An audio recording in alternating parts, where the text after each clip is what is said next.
Welcome friends. நாம இன்னைக்கு இந்த ஒரு பாத்திரம் எல்லாத்தையுமே நல்லபடியாக ஒரு பளிச்சு நாக்கக்கூடிய ஒரு டிப்ஸ் தான் பார்க்க போகிறோம்.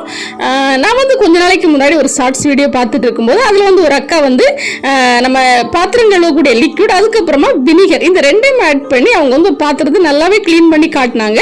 அது நல்ல ரிசல்ட் கொடுத்துச்சுன்னு சொன்னாங்க. அவங்க கண்டிப்பாக போய் சொல்லியிருக்க வாய்ப்பே இல்லை. ஏன்னா நானும் ட்ரை பண்ணி பார்த்தேன். எனக்குமே அந்த ஒரு பொரியல் சட்டி நல்ல ஒரு ரிசல்ட் கொடுத்துச்சு. அதை பார்த்து எனக்கு ரொம்பவே ஆச்சரியமாக இருந்தோடனே ஒதுக்கி போட்டிருந்த எல்லா பழைய பண்டம் பாத்திரம் கரிச்சது பொரிச்சது அவிச்சது எல்லாத்தையுமே தூக்கி இதெல்லாத்தையும் நான் புதுசாக்கி தீரும் அப்படின்னு எல்லாத்தையுமே நான் வெளியே எடுத்து போட்டாச்சு. கேட்டிங்களா? இன்னைக்கு நம்ம அவங்க சொன்ன அதே டிப்ஸை வச்சு நாம இன்னைக்கு ட்ரை பண்ண போகிறோம். நம்மளுக்கு தேவையானது என்னன்னு பார்த்தீங்கன்னா, நீங்கள் என்ன லிக்விட் வச்சு நீங்கள் பாத்திரம் கழுவுறீங்களோ அது கூட எக்ஸ்ட்ரா வினிகர் மட்டும் ஆட் பண்ணிக்கோங்க. இந்த தோசைகள்லாம் எந்த காலத்துலேயும் உள்ளது நான் யூஸ் பண்ணாமல் போட்டிருந்தேன். ஒரு நம்பிக்கையோட இது எல்லாத்தையுமே நான் எடுத்து வெளியில் போட்டாச்சு. எல்லாத்தையும் நான் பளிச்சுன்னு மாற்றும் அப்படிங்கிற ஒரு நம்பிக்கையில் வெளியே எடுத்து போட்டுட்டு இதெல்லாமே நம்மளுக்கு எந்த அளவுக்கு ரிசல்ட் தந்துச்சு, எந்தெந்த பாத்திரங்கள் எனக்கு ரிசல்ட் தந்துச்சு, எது எனக்கு ரிசல்ட் கொடுக்கல அப்படிங்கிறது இந்த வீடியோவில் பார்க்கலாம். கண்டிப்பாக இது பிரயோஜனமாக இருந்துச்சான்னு கேட்டிங்களா? கண்டிப்பாக இருந்துச்சு.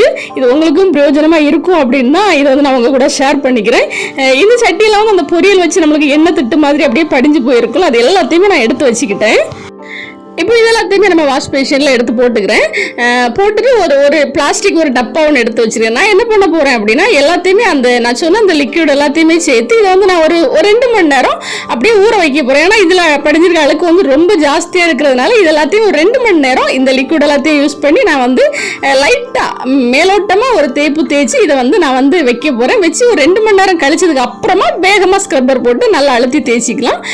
இப்போ கொஞ்சமாக விம் லிக்விட் உங்களுக்கு எந்த லிக்விட் அதை நீங்கள் யூஸ் பண்ணிக்கோங்க. நான் விம் லிக்விட் கொஞ்சமாக எடுத்துக்கிட்டேன். அதுக்கப்புறமா கொஞ்சமாக வினிகர் இது ரெண்டையும் சேர்த்து நான் மேலோட்டமாக தான் அப்ளை பண்ணிவிடுவேன். ரொம்ப இருத்தி அழுத்தியெல்லாம் தேய்க்கல. ஏன்னா நான் இதை ஊற வைக்க தான் போகிறேன் அப்படிங்கிறதுனால இதை மேலோட்டமாக நான் தேய்ச்சி இந்த டப்பாக்குள்ளே போட்டு நம்ம இதை ஒரு ஓரமாக வச்சு ஒதுக்கி வைக்க போகிறோம். ஏன் ஒவ்வொரு பாத்திரத்துக்கும் தனித்தனியாக லிக்விட் ஊற்றுறேன் அப்படின்னா அந்த எஃபெக்ட் எல்லாமே ஃபுல்லாக கிடைக்கணும் அப்படிங்கிறதுக்காக தான் பண்ண போகிறேன். ஆக்சுவலி இந்த வினிகர் கொஞ்சமாக போகுது. நான் ஒரு 3/4 லிட்டர் வாங்கி ஆல்ரெடி நான் ஒரு வாஷிங் மிஷின் கிளீனிங் வீடியோ போட்டிருந்ததில் எனக்கு அதில் நான் அதுக்குள்ள நான் யூஸ் பண்ணிட்டு மீதி இருந்தது தான் நான் இதுக்கு யூஸ் பண்ணியிருக்கிறேன். ஒரு 3/4 லிட்டர் பாட்டிலே 30 ரூபா வந்துச்சு. இதுக்கு நம்மளுக்கு ஒரு 1/4 லிட்டர் போல் போதும். நான் யூஸ் பண்ணக்கூடிய இந்த பாத்திரங்களுக்கு எனக்கு 1/4 லிட்டர் செலவாச்சு. நீங்கள் உங்களுக்கு இந்த மாதிரி நீங்கள் பாத்திரம் சேர்த்து போடுறவங்களா இருந்தால் தான் நிறைய தேவைப்படும். நீங்கள் ஒவ்வொன்றா கூட க்ளீன் பண்ணிக்கலாம். இப்போ எல்லாத்துலேயுமே இந்த மாதிரி அப்ளை பண்ணிவிட்டு அந்த டப்பாலுக்கு போட்டு ஒரு 2 மணி நேரம் அப்படியே ஓரமாக ஒதுக்கி வச்சுருங்க. இந்த ப்ராசஸ் பண்ணுறதுக்கு நீங்கள் காலையில் கிச்சனில் உள்ள வேலைகள் எல்லாத்தையுமே கிளியராக முடிச்சதுக்கப்புறமா இதை ஸ்டார்ட் பண்ணுங்கள். அப்போ தான் உங்களுக்கு கம்ஃபர்டபுளாக இருக்கும். நான் கூட காலையில் உள்ள என்னோட குக்கிங் வேலைகள் எல்லாத்தையுமே கிளியர் பண்ணதுக்கு அப்புறமா தான் இந்த ப்ராசஸ் ஸ்டார்ட் பண்ணி அப்படியே வச்சுட்டு அதுக்கப்புறமா மத்தியானத்துக்கு அப்புறமா தான் இதை பழையபடி நான் ஸ்க்ரப் பண்ண ஆரம்பித்தேன். நீங்களும் அதே மாதிரி உங்களோட கம்ஃபர்டபுள் டைமுக்கு ஏற்ற மாதிரி பார்த்துக்கோங்க. ஒரு 2 மணி நேரம் அப்படியே வச்சுக்கோங்க. நம்ம ஷார்ட்ஸ் வீடியோவில் அவங்க ரொம்ப நேரம் எல்லாம் வைக்கல, உடனே அழுத்தி தேய்ச்சி அப்படி எடுத்துட்டாங்க. ஆனால் எனக்கு இது பார்த்தீங்கன்னா ரொம்பவே கலர் எல்லாமே ரொம்பவே போய் ரொம்ப கருகருத்து போய் இருக்கிறதுனால நான் ஊற வைக்கிறேன். ஆனால் நம்ம பொரியல் பண்ண அந்த பொரியல் சட்டியில் உள்ள அந்த எண்ணெய் திட்டுகள் அதெல்லாமே எனக்கே ஆச்சரியமாக இருந்துச்சு. ரொம்பவே பளிச்சுன்னு கிடச்சிச்சு எனக்கு. அதனால எல்லா நம்பிக்கையோட நான் இந்த ப்ராசஸ் பண்ணுறேன். ரிசல்ட் எப்படி இருக்குது அப்படிங்கிறத பார்க்கலாம். என்ன பண்ண கேஸ் பர்னர் அதுக்கப்புறமா கேஸ் அடுப்பு அப்புறமா ஃப்ளாஸ்க் லொட்டு லொசுக்கு எல்லாத்தையுமே எடுத்து போட்டுட்டேன். ஒரு பாத்திரத்தில் எனக்கு கிடைச்ச ரிசல்ட்டை பார்த்த ஒரு சந்தோஷத்தில் எல்லா பாத்திரத்தையுமே நான் எடுத்து போட்டிருக்கிறேன். இப்போ நம்மளோட ப்ராசஸ் எல்லாமே முடிய போகுது. அதுக்கப்புறமா நீங்கள் அந்த நம்ம பாத்திரங்களை கூட அந்த பைப்பு அதுக்கப்புறமா கேஸ் பர்னர் அதுக்கப்புறமா கேஸ் அடுப்பு எல்லாத்துலேயுமே இதே லிக்விடை யூஸ் பண்ணி நீங்கள் அதை ப்ராசஸ் முடிச்சு விட்டுருங்க.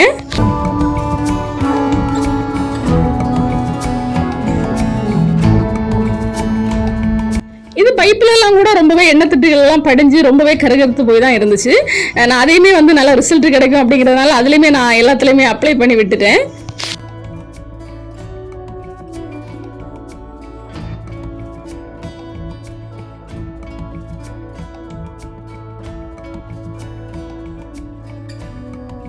இப்போ எல்லாத்தையுமே நம்ம ஊற வைக்க போகிறோம். எல்லாமே முடிஞ்சிச்சு. இப்போ ஒரு 2 மணி நேரம் போல் நான் ஊற வச்சு முடிச்சிட்டேன்.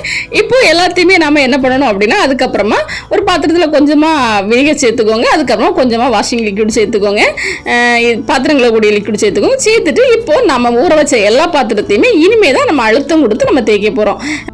தேய்ச்சி ரிசல்ட் எப்படி இருக்குன்னு பார்க்கறதுக்கு முன்னாடி நம்ம சேனல் இப்போ தான் ஃபர்ஸ்ட் டைம் பார்க்குறீங்க அப்படின்னா மறக்காம நம்ம சேனலை சப்ஸ்கிரைப் பண்ணுங்க, லைக் பண்ணுங்க, மறக்காம நம்ம சேனலை வந்து ஃபாலோ பண்ணுங்க. இப்போ நான் ஊற வச்சிருந்த அந்த கேஸ் பர்னரை வந்து நல்லா க்ளீன் பண்ணுறேன்.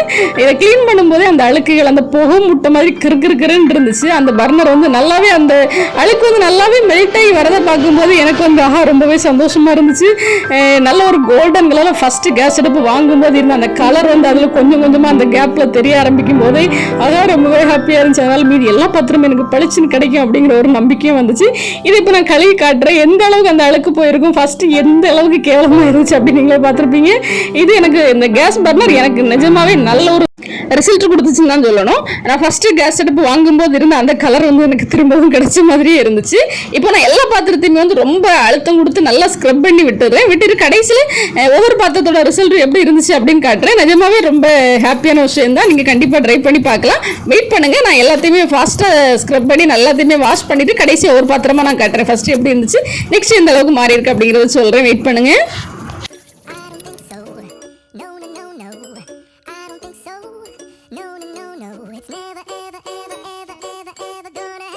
அந்த பைப் எல்லாமே வந்து நல்லாவே பளிச்சுன்னு ஆயிருந்துச்சு. ஃபர்ஸ்ட் இருந்ததோட அதோட திட்டுகள் எல்லாமே நல்லாவே போயிருந்துச்சு. இதுக்கு வந்து கண்டிப்பாக நீங்கள் ட்ரை பண்ணி பார்க்கலாம். அதில் உள்ள எல்லா இதுவுமே நல்லா போயிடுச்சு. அதுக்கப்புறமா கேஸ் அடுப்பு வந்து ரொம்ப ரொம்ப திருப்தியாக இருந்துச்சு. இந்த கேஸ் பர்னர் அதுக்கப்புறமா கேஸ் அடுப்பு எல்லாமே ரொம்பவே பளிச்சுன்னு கிடச்சிச்சு. எனக்கு நல்ல ஒரு குட் ரிசல்ட் கிடச்சிச்சு, உண்மையாக சொல்லியாகணும். அதுக்கப்புறமா இது குக்கர்லேயுமே உள்ள நிறைய திட்டு வந்து ஒரு மாதிரி புகை முட்டை மாதிரி இருந்துச்சு, அது அறவே போயிருந்துச்சு. அப்புறமா இந்த பொரிக்கஞ்சட்டிலேயே உள்ளே இருந்த அந்த எண்ணெய் விளக்கு அது எல்லாமே போயிருந்துச்சு. அப்புறமா இந்த வானொலி எனக்கு நல்லா சூப்பராக கிடச்சிச்சு. இந்த இட்லி குண்டா பார்த்தீங்கன்னா அது வந்து சைடில் இருந்தது ஒரு 20% தான் போயிருந்துச்சே தவிர சென்டரில் இருந்த அந்த இது போகவே இல்லை. ஏன்னா அது சொல்லி குத்தம் இல்லை, ரொம்ப வருஷம் ஆனது அது.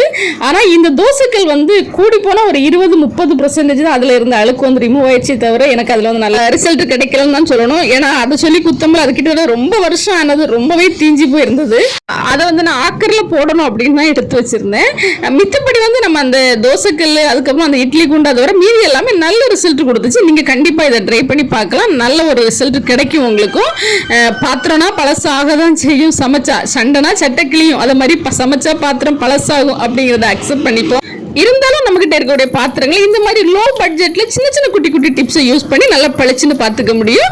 கண்டிப்பாக இது நீங்கள் ட்ரை பண்ணி பாருங்க, உங்களுக்கு ரொம்ப ஹெல்ப்ஃபுல்லாக இருக்கும். வீடியோஸில் ஏதாவது சின்ன சின்ன மிஸ்டேக் இருந்துச்சு அப்படின்னா நீங்கள் வந்து கமெண்ட்ல சொல்லுங்கள், நெக்ஸ்ட் டைம் அதை நம்ம திருத்திக்கலாம்.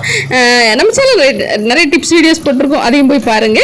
மீண்டும் இன்னொரு டிப்ஸ் வீடியோவில் நம்ம பார்க்கலாம். மறக்காம லைக் பண்ணுங்க, சப்ஸ்கிரைப் பண்ணுங்க. தேங்க்ஸ் ஃபார் வாட்சிங்.